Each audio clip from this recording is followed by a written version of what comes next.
Hello दोस्तों, कैसे हैं आप सब। दोस्तों एक नए वीडियो में फिर से आप सभी का स्वागत है। दोस्तों आज की क्लास में हम लोग सीखने वाले हैं माध्य, माध्यिका और बहुलक। ये बहुत ही इम्पॉर्टेंट चैप्टर है। कक्षा 10वीं के विद्यार्थियों के लिए तो बहुत ही मोस्ट इम्पॉर्टेंट है।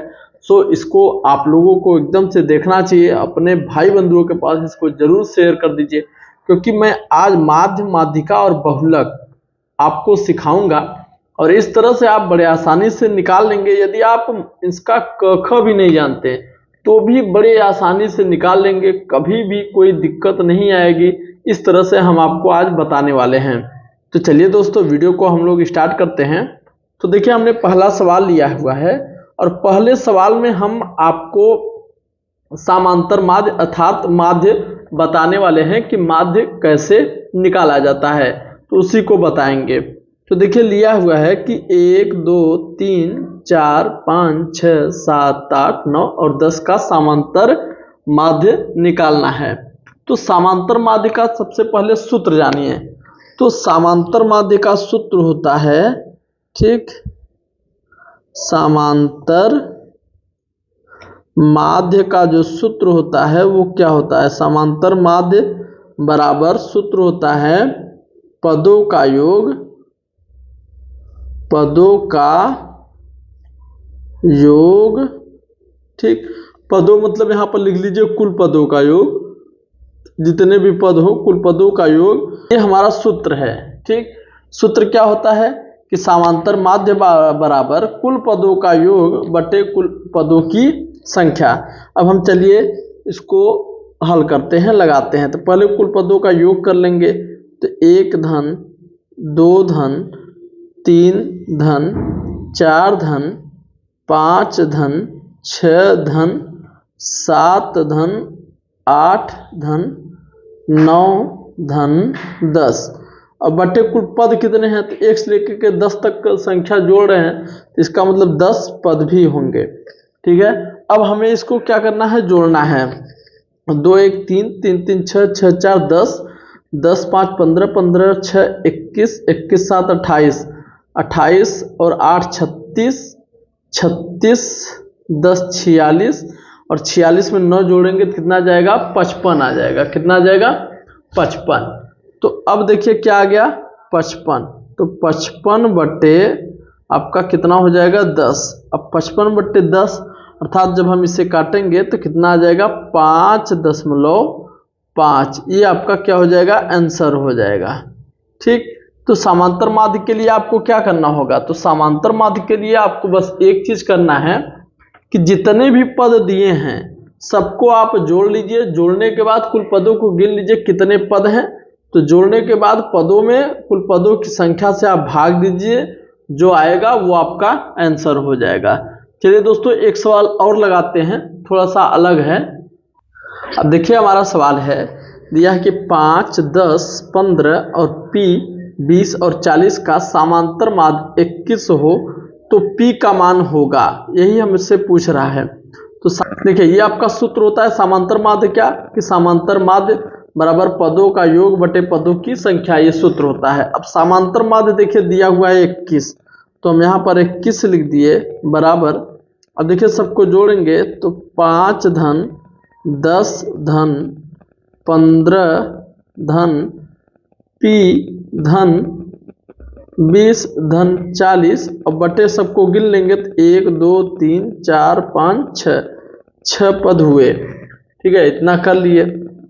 अब हमें क्या करना है, अब हमें ये करना है, ध्यान देना है कि हमें P का मान ज्ञात करना है। अब इसका इधर गुणा कर देते तो 6 का 6 और 6 दूनी 12 126 आ गया। अब इसको सबको जोड़ लेंगे तो 15 5 10 15 15 30 30 20 50 50 40 90, तो 90 धन P ये हो गया आपका।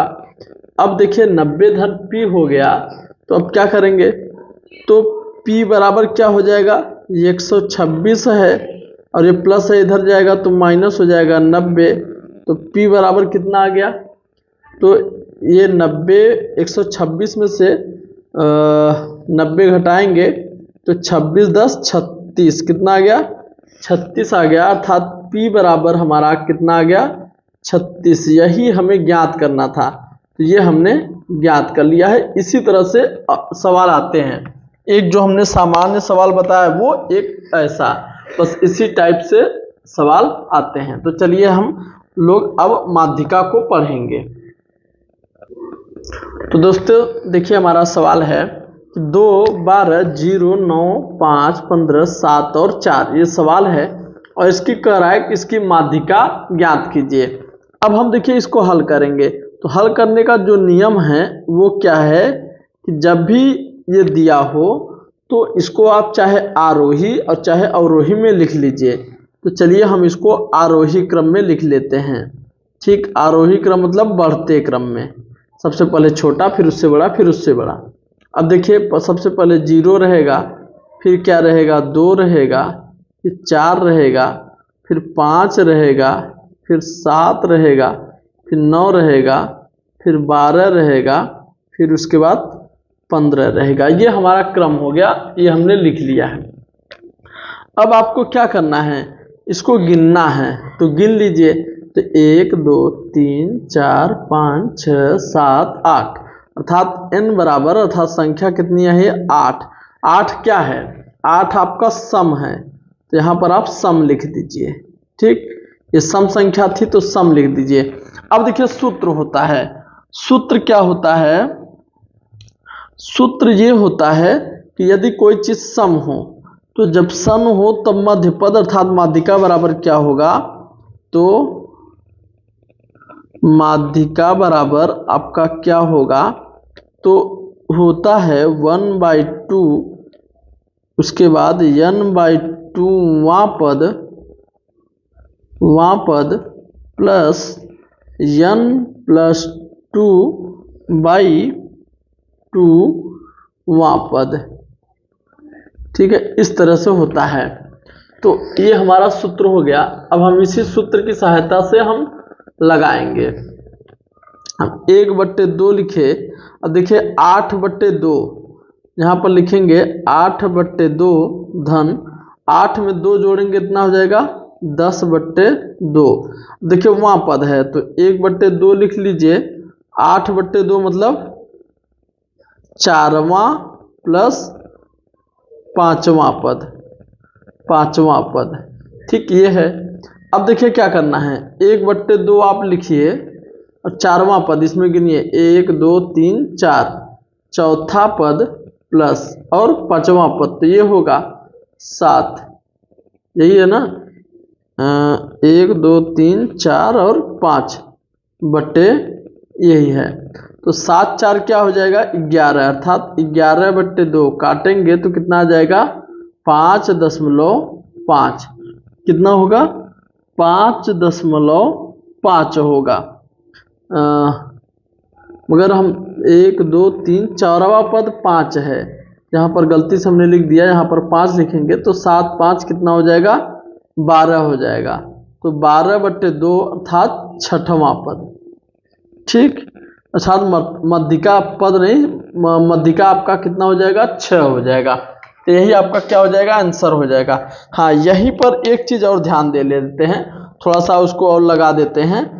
यदि आपका ऐसे रहा होता, यहाँ पर 0 ना रहा होता, तब उसके बाद क्या करते, तो 1 2 3 4 5 6 7, 7 आ गया, 7 आपका क्या है विषम है, तो 7 आपका विषम है, तब क्या करेंगे, तब माध्यिका बराबर क्या होगा, जब कोई सम हो तो वो लगाएंगे और विषम होगो, ठीक, तो ये सूत्र लगाएंगे, n बराबर विषम हो तब होता है n+1/2, तो वहाँ पद। अब देखिए 7 है तो 7 धन 1/2, तो 8/2 अर्थात 4वां पद, इसका क्या हो जाएगा 4वां पद, अर्थात तो 1 2 3 4 इस तरह से आपका हो जाएगा, आराम से आप निकाल लेंगे। 4वां पद अर्थात 1 2 3 4 ये आपका माध्यिका हो जाएगा, कितना हो जाएगा, ये आपकी माध्यिका हो जाएगी। ठीक, तो 7 आपकी क्या हो जाएगी माध्यिका हो जाएगी। तो ऐसे ही हम निकालते हैं, यदि क्या दिया हुआ हो सम हो तब। सम और विषम हमने दोनों बता दिया है। अब हम बताते हैं आपको बहुलक। अब देखिए हमारा सवाल है कि माध्य, माध्यिका और बहुलक, ये चीज में हमने अब बताना है बहुलक को।